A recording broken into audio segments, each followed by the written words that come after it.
నంద్యాల పట్టణంలోని ప్రభుత్వ ఆసుపత్రిలో దాతలు ఇచ్చిన వాటర్ ప్లాంట్ పనిచేయకపోవడంతో పేషెంట్లు నానా అవస్థలు పడుతున్నారు. ఆసుపత్రికి నిత్యం 1200 మందికి పైగా రోగులు వస్తుంటారు.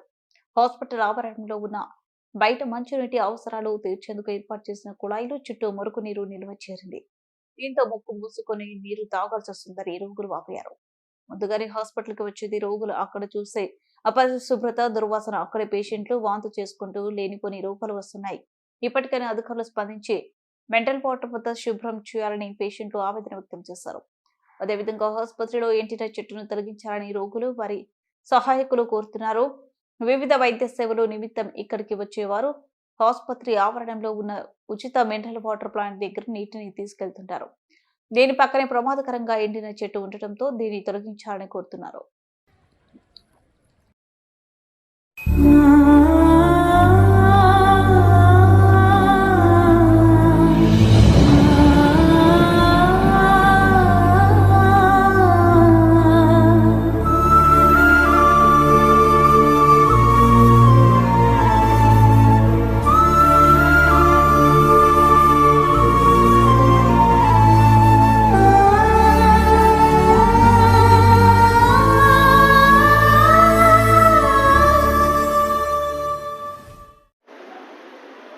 నంద్యాల జిల్లా ఏర్పడి 5 సంవత్సరాలు కావస్తుంది.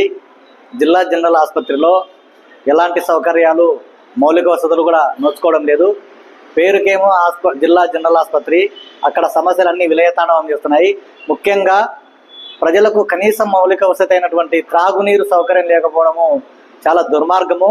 నిత్యము వందల మంది పేషెంట్లు, వారి బంధువులు సంచరిస్తుంటారు. అటువంటి వాళ్ళు ఏమైనా కానీ తాగాలి, లేకపోతే తినే సమయంలోనైనా తాగే నీరెందుకు ఎక్కడ ఉందో కూడా వెతుకోవాల్సినటువంటి పరిస్థితి వస్తుంది. అక్కడ 2 చిన్న కుళాయిలు ఉన్నాయి. ఆ కుళాయిలు అయిపోతే హాస్పిటల్లో ఎక్కడ కూడా తాగేందుకు కూడా నీరు ఆస్కారం అనేటువంటిది లేకుండా పోతుంది. ఇంతవరకు గతంలో మీటింగ్ జరిగిన సందర్భంలో మంత్రి గారు అయితేనేమి, ఎంపీ గారు అయితేనేమి, జిల్లా అధికారులు అయితేనేమి అందరూ వచ్చి సంచరించి ఈ సమస్యను పరిష్కరిస్తాము, ఖచ్చితంగా త్రాగునీరు అందిస్తామని చెప్పేసి హామీని ఇస్తున్నారు. కానీ హామీని అమలుకు నోచుకోవడం లేదు.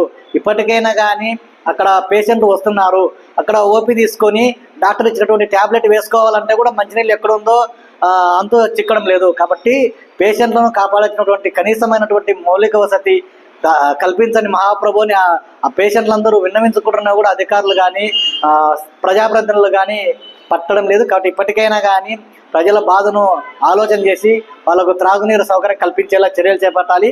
అక్కడ ఉన్నటువంటి ఫిల్టర్ వాటర్కి సంబంధించి అక్కడ ఏళ్ల తరబడి, సంవత్సరాల తరబడి ఉంది. దాన్ని రిపేర్ చేయించామనే ఆలోచన కూడా ఎవరు కూడా చేయడం లేదు. అక్కడ వస్తున్నారు, చూస్తున్నారు, పేరుకేమో పెద్దగా రాసినారు, అక్కడ ఉంది ఒక పెద్ద ట్యాంకు మాదిరిగా ఉంది, కానీ జీరో, అంటే పనికి ఏమాత్రం నోచుకోవడం లేదు. ఇప్పటికైనా కానీ జిల్లా జనరల్ ఆసుపత్రిని అన్ని రకాల వసతులు కల్పించే విధంగా చర్యలు చేపట్టాలని జిల్లా అధికారులను కోరుతున్నాం. ముఖ్యంగా త్రాగునీరు సౌకర్యం కల్పించాలని చెప్పేసి కూడా ప్రజలు ఆవేదన చెందుతున్నారు. అదేవిధంగా పేషెంట్లు కూడా ఆవేదన చెందుతున్నారు. కాబట్టి అందరూ నమస్కారం అండి, నేను మీ anchor Ravi. Please subscribe to Nandyal news 9. Please subscribe to Nandyal news 9. ఆ లేటెస్ట్ అప్డేట్స్ కోసం వెంటనే సబ్స్క్రైబ్ చేయండి. సబ్స్క్రైబ్ చేసేటప్పుడు పక్కనే